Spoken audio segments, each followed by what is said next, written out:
De politie had je het bekendmaken dat het gaat om professioneel vuurwerk. Dat is zwier vuurwerk, dat gebruikt wordt bij evenementen en grote shows. En dat wordt mij net onskaft worden door particulieren.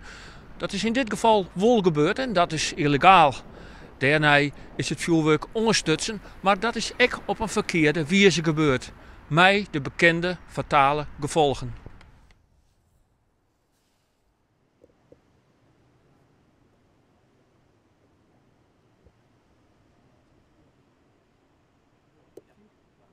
De politie hoopt dat ze meer vertellen kunnen over wat er correct gebeurd is.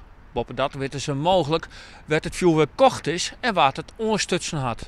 Verder is de politie weer omhoudend met Jan van informatie, want, zeggen ze, morgen is een lietse mierskip en alles wat wij zeggen over wat er gebeurd is, lijkt gevoelig.